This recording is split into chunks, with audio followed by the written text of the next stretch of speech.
आप सभी को नमस्कार बच्चों। सब्जेक्ट होम साइंस कक्षा 12वीं से 7वां पाठ हम कर रहे हैं खाद्य समूह में भोजन पदार्थों का चयन, जो कि मैं आपको YouTube के माध्यम से आप तक पहुंचा रहा हूं। तो नीचे दिख रहे रेड कलर के बेल आइकन को ज़रूर दबाइए और चैनल को सब्सक्राइब कीजिए, लाइक कीजिए, कमेंट कीजिए। पाठ नंबर 7 खाद्य समूह में भोजन पदार्थों का चयन। इसमें हम कर रहे हैं कि संतुलित आहार। संतुलित आहार वो है जो हमारे शरीर की सभी पौष्टिक आवश्यकताओं को पूरा करता हो और उचित मात्रा में इसको लेना चाहिए और शरीर के अनुसार लेना चाहिए, क्योंकि हर व्यक्ति की जो ज़रूरत है वो अलग होती है, आयु के अनुसार, काम के अनुसार। बाज़ार में हम जाते हैं, तरह तरह के जंक फूड हम उसको खा रहे हैं, वो सारा पेट के अंदर जा रहा है, तो हमने पेट को एक कूड़ादान की तरह बना कर रखा हुआ है। तो ऐसा नहीं होना चाहिए, बल्कि हमें संतुलित आहार ही खाना चाहिए, क्योंकि संतुलित आहार अगर हम खाएंगे, हस्त स्वस्थ रहेंगे, बीमारियों से बचे रहेंगे और लंबी और स्वस्थ आयु जिएंगे। कम मात्रा में खाना चाहिए, क्या चीज़ कम खानी चाहिए, क्या ज़्यादा खाना चाहिए, इसमें आप देख सकते हो। फल सब्जियों का अच्छा सेवन करना चाहिए। चावल और इससे जुड़े पदार्थों को सेवन हम कर सकते हैं, लेकिन वसा, तेल, चीनी, नमक इनको कम मात्रा में खाना चाहिए और ना के बराबर ही खाना चाहिए। संतुलित आहार अगर हम खाते हैं, इसका फ़ायदा है कि हम स्वस्थ रहते हैं और लंबी आयु जीते हैं और बीमारियों से बचे रहते हैं। रंग बिरंगा आहार, फल फ्रूट हम इसमें खा सकते हैं, शरीर को स्वस्थ रख सकते हैं। वेजिटेरियन तरीके से भी प्रोटीन मिल सकता है। कई लोग कहते हैं कि मांस अंडा खाने से ही प्रोटीन मिलता है, बल्कि बहुत सी दालें हैं, पनीर है, इनसे भी हम प्रोटीन प्राप्त कर सकते हैं। दालों से बहुत अच्छा प्रोटीन प्राप्त कर सकते हैं, सोयाबीन की वड़ियों से हम प्राप्त कर सकते हैं। तो संतुलित आहार वो है जो हमारे शरीर की सभी पौष्टिक आवश्यकताओं को पूरा करता हो।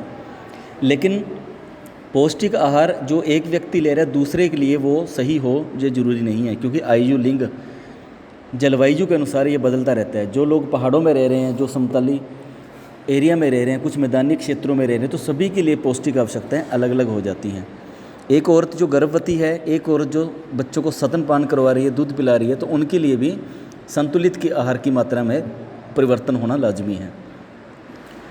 तो इसके वर्गों में ICMR यानी कि भारतीय चिकित्सा अनुसंधान परिषद ने बताया है कि इसके कुछ प्रयास किए हैं कि सभी वर्गों के लिए संतुलित आहार कैसे हो सकता है। सभी वर्गों के लोगों के लिए प्रस्तावित दैनिक मात्रा निश्चित की हो। भोजन को खाद्य वर्गों में बांटा गया। खाद्य पदार्थों की प्रस्तावित मात्रा निर्धारित की गई कि भारत में या कहीं भी कोई इंसान रह रहा है तो पौष्टिक आवश्यकताएं, संतुलित आहार सभी को लेना चाहिए, लेकिन वो उसकी आयु, वर्ग, लिंग, कार्य और विशेष परिस्थितियों के लिए प्रस्तावित दैनिक मात्राएं निश्चित की गई हैं, जिन्हें हम पौष्टिक तत्वों की प्रस्तावित दैनिक मात्रा भी कह देते हैं, RD कह देते हैं। यह प्रस्तावित मात्राएं तालिका के रूप में भी दी गई हुई हैं, आप अपनी बुक में इसको देख भी सकते हो। आगे हम कर रहे हैं खाद्य समूह। खाद्य समूह में जो हम काम करते हैं दिन भर, तो उसके लिए भोजन हमारे लिए ज़रूरी है, लेकिन भोजन ऐसा हो जो पौष्टिक हो, हमारे शरीर को भी स्वस्थ रखे। तो ICMR ने इसके लिए योजनाएं प्रस्तावित की हैं कि पहले कि अनाज और जड़ वाली सब्जियां हो सकती हैं, दालें और मेवे और तिलहन हो सकते हैं। तीसरा बताया कि पशुजन्य खाद्य पदार्थ यानी कि दूध, मांस और उनसे पदार्थ जो तैयार होते हैं वो भी हो सकते हैं।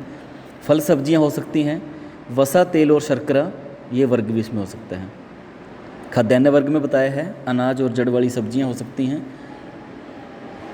खाद्यान्न वर्ग है इसमें कि अनाजों में A और C विटामिन की कमी होती है, इसलिए प्रोटीन निम्न श्रेणी का पाया जाता है, क्योंकि इसमें आवश्यक अमीनो अम्ल नाइसिन नहीं होता।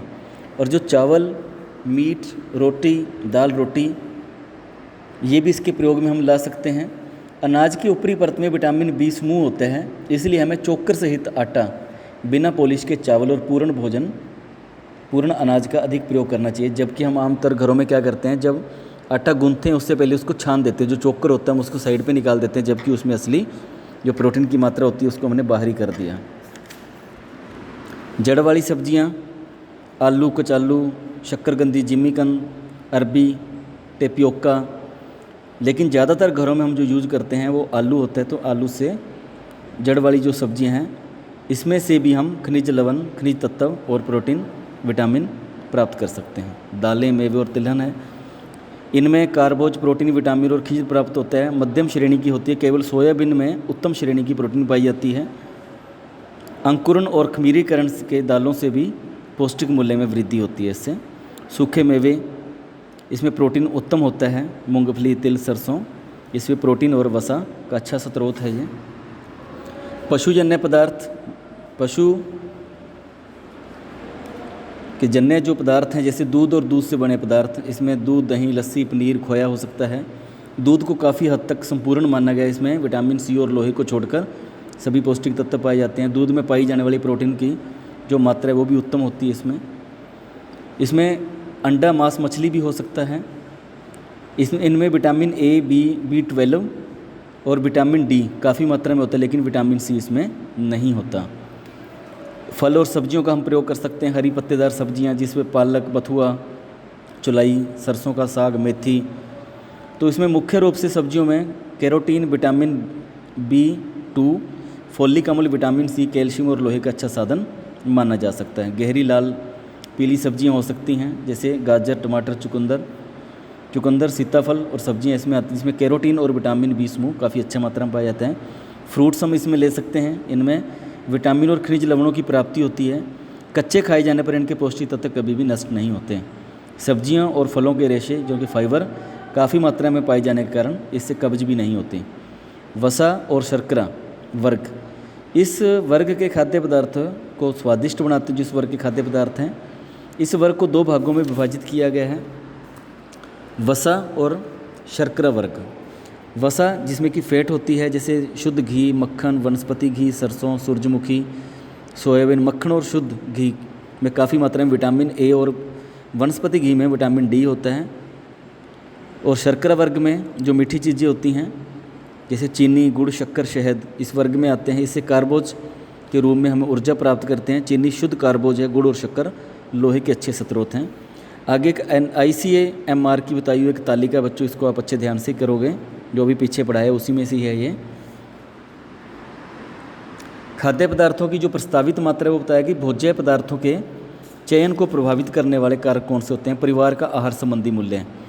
परिवार कितना बड़ा है, परिवार की ज़रूरतें क्या हैं, परिवार की जहाँ पर परिवार रह रहा है उसकी भौगोलिक स्थिति क्या है, जलवायु क्या है, परंपरा क्या है। उदाहरण, किसी प्रांत में यदि जलवायु उत्तम होने के कारण वहाँ अनाज अच्छा पैदा हो रहा है तो वहाँ रहने वाले लोगों के लिए शाकाहारी भोजन से ज़्यादा लगाव हो जाता है। जो जंगली एरिया में रह रहे हैं तो उनका मांसाहारी से ज़्यादा लगाव होता है, क्योंकि उनके पास कोई और ऑप्शन नहीं होता। इसमें यदि गेहूँ अधिक होता है तो रोटी खाने की आदत उसको ज़्यादा पड़ जाती है, जैसे पंजाबियों में। और आदिवासी और बंगाली इलाकों में मांस, मछली, शराब, क्योंकि वहाँ पर अनाज ज़्यादा अच्छा पैदा नहीं हो रहा है। दक्षिण में चावल अधिक खाया जाता है। तो प्रत्येक परिवार की जीवन शैली, उसका लाइफस्टाइल क्या है, परिवार कैसा है, वहाँ का जलवायु स्वरूप क्या है, ये सारी चीज़ें उसमें रहती हैं। उसका धार्मिक विश्वास क्या है। अगर धर्म में विश्वास करने वाला तो कभी वो मांस, अंडे के नज़दीक नहीं जाता। आगे है खाद्य पदार्थ की उपलब्धता। हम खाद्य पदार्थ जहाँ पर हम रह रहे हैं वहाँ हमें कौन से खाद्य पदार्थ जल्दी से उपलब्ध हो रहे हैं। बहुत से खाद्य पदार्थ, विशेषकर फल और सब्जियों की उपलब्धता मौसम पर निर्भर करती है। कई मौसमी चीज़ें होती हैं, पौष्टिक भी होती हैं। सर्दियों में गाजर, मटर, गोभी, साग, शलगम अधिक मात्रा में मिलती है, जबकि गर्मियों में घिया, तोरी, पेठा, अरबी, टिंडा, शिमला मिर्च और करेले। यानी कि ये डिपेंड करता है कि खाद्य पदार्थों की उपलब्धता क्या है। अगर जिस चीज़ का मौसम नहीं है, अगर हम उस चीज़ को खाना चाह रहे हैं तो हमें वो स्टोर किया हुआ मिलेगा, पुराना मिलेगा, ना कि वो आज का ताज़ा होगा। जैसे मटर मार्केट के अंदर आते हैं, काफ़ी कंपनियों के आ रहे हैं, जैसे सफल के आते हैं। आप गर्मी सर्दी जब मर्जी जाके खरीदो, वो आपको स्टोर में लगे हुए मिलेंगे, यानी कि फ्रिज में लगे हुए ठंडे मिलते हैं। तो वो किसी भी मौसम में हम ले सकते हैं उसको। वो मौसमी नहीं है, बल्कि हमारी आवश्यकताओं को पूरा करने के लिए स्टोर में रखे हुए हैं, तो वो हम कभी भी प्रयोग में ले आते हैं। लेकिन ये अगर हम मौसमी चीज़ नहीं खा रहे, जो मौसम के अनुरूप है, वो पदार्थ स्वाद युक्त और जलवायु के अनुकूल तो नहीं होते, लेकिन हम अपने स्वादिष्ट के नज़रिए से हम उसका सेवन कर सकते हैं। क्रय शक्ति, भोज्य पदार्थ का चुनाव उन्हें खरीदने की समर्थता पर भी काफ़ी निर्भर करता है कि परिवार कैसा है, उसकी खरीदने की पावर क्या है, वो पैसा कितना लगा रहे हैं। जैसे बाज़ार में अगर हम जाते हैं खरीदने के लिए, कोई बड़ी दुकान से फ्रूट ले रहा है, कोई रेहड़ी से ले रहा है, तो हम अपनी क्रय शक्ति के अनुसार ही खरीदते हैं। एक गलत धारणा हमारे मस्तिष्क में रहती है कि महंगे भोज्य पदार्थ अधिक पौष्टिक होते हैं। ऐसा नहीं होता। अगर आपने रेहड़ी से सेब खरीदे, बड़ी दुकान से खरीदे, तो ये नहीं होगा कि उसमें पौष्टिकता की कमी है। सिर्फ हमारी साइकोलॉजिकल क्या है, हमारा स्टेटस क्या है, हम वहाँ पर क्या दिखाना चाह रहे हैं लोगों को, सिर्फ उसके ऊपर डिपेंड करता है।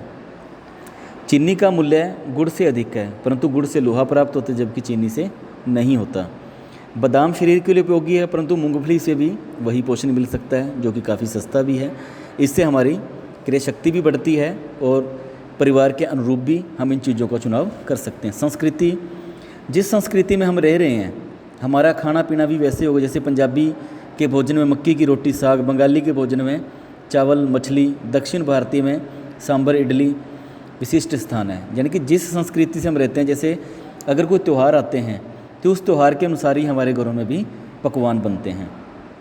अलग अलग समुदाय के अलग अलग धर्मों के अलग अलग भी होते हैं। ये कुछ मिथ्या धारणाएं होती हैं कि चावल खाने से मोटापा आ जाता है, ज़्यादा आलू खाने से मोटापा आता है, सर्दी को भोजन से और बुखार को भूख से ठीक किया जा सकता है। कई गलत मान्यताएं भी हमारे दिमाग के अंदर बैठ जाती हैं जिनको वैज्ञानिक आधार नहीं होता और हम अच्छे भोजन पदार्थों का लाभ नहीं उठा पाते। समवयस्कों या मित्रों का प्रभाव, जो हमारे साथ हमारे बराबर के हम उम्र रहते हैं उनका प्रभाव भी बहुत ऊपर पड़ता है। जैसे साथ वाला बच्चा रोज़ पिज़्ज़ा नूडल खा रहा है और साथ वाला बच्चा रोज़ रोटी खा रहा है तो उसको कहीं ना कहीं ये महसूस होता है कि शायद वो अमीर बाप का बेटा है या बेटी है और हम गरीब हैं, तो उसकी देखा देखी में वो भी जंक फूड खाना शुरू कर देता है। जबकि उसको चाहिए था कि उसको भी रोटी के लिए वो प्रेरित करे, जबकि खुद वो जंक फूड के लिए प्रेरित हो गया। तो ये मित्रों का प्रभाव भी पड़ता है। बाज़ार में जाते हैं, जैसे कहीं भी खड़े होकर कुछ भी जंक फूड खाया जो कि शरीर के लिए हानिकारक होते हैं। संचार माध्यम ये है कि टीवी, रेडियो, फिल्म, समाचार पत्र, गोष्ठियों आदि के माध्यम से पोषण संबंधी जानकारी आम जनता तक पहुंचाई जानी चाहिए। विशेष रूप से गृहिणियाँ इन्हें पढ़ती हैं, सुनती हैं, देखती भी हैं। जिसे हम देखते हैं यूट्यूब पर जाकर जो महिलाएं हैं बहुत से पकवान देखती हैं, वो कि पकवान किस तरीके से बनाया जाता है, अच्छी अच्छी विधियाँ देखती। तो अगर अच्छी अच्छी विधियाँ हम देखते तो अच्छी अच्छी विधियों से हमारे घरों में पकवान बनता है। इससे ना ज़्यादा धन खर्च होता है बल्कि इसका लाभ भी हमें मिलता है। दूरदर्शन पर दिखाई जाने वाले आकर्षक विज्ञापनों से प्रभावित होकर कई बार बच्चे, किशोर अपने आहार में उन वस्तुओं का ग्रहण करते हैं जो कि लाभकारी न होकर केवल धन का अपव्यय होता है। जैसे बहुत सी ऐड आती हैं टीवी के ऊपर, विज्ञापन आते हैं, उनको गलत तरीके से पेश किया जाता है और बच्चे उसी तरीके से उसको करने की कोशिश करते हैं। जैसे कोल्ड ड्रिंक पिया और कहते हैं कि डर के आगे जीत है, जबकि वास्तविकता में इससे कोई लेना देना नहीं है। और नीचे साफ साफ उन्होंने लिखा भी होता है कि इसके अंदर जो नेचुरल फ्लेवर है वो नहीं है, सिर्फ रचनात्मक चित्रण है। तो बच्चे उनको देख देख, जैसे बोर्नवीटा है, बहुत से ऐसे मार्केट में आते हैं कि बच्चे को इससे जो है स्फूर्ति बढ़ती है, उसकी हाइट बढ़ती है, कुछ मात्रा तक उसमें कुछ हो सकता है, लेकिन नीचे उन्होंने भी साफ साफ लिखा होता है कि ये आपकी जो आप जिस एरिया में रह रहे हो आपके शारीरिक बनावट के ऊपर भी डिपेंड करता है कि आपको लगे या ना लगे। तो भ्रामक जो विज्ञापन होते हैं उनसे बचना चाहिए। उत्पादक, क्योंकि जो कंपनी है वो अपने उत्पाद को बेचने के लिए अच्छी अच्छी विज्ञापन तैयार करते हैं, मिथ्या वर्णन भी करते हैं, तो उपभोक्ता की जेब को काफ़ी इसके ऊपर बोझ पड़ता है। तो इन चीज़ों से बचना चाहिए और अच्छे संतुलित आहार का सेवन करना चाहिए ताकि लंबी आयु हम जी सकें, स्वस्थ जी सकें और बिना बीमारियों के जी सकें। कुछ इसके आगे अभ्यास के प्रश्न है बच्चों, ये आप लोग खुद याद कीजिए। धन्यवाद। हस्त स्वस्थ रहिए, खुश रहिए। आपका समय शुभ हो।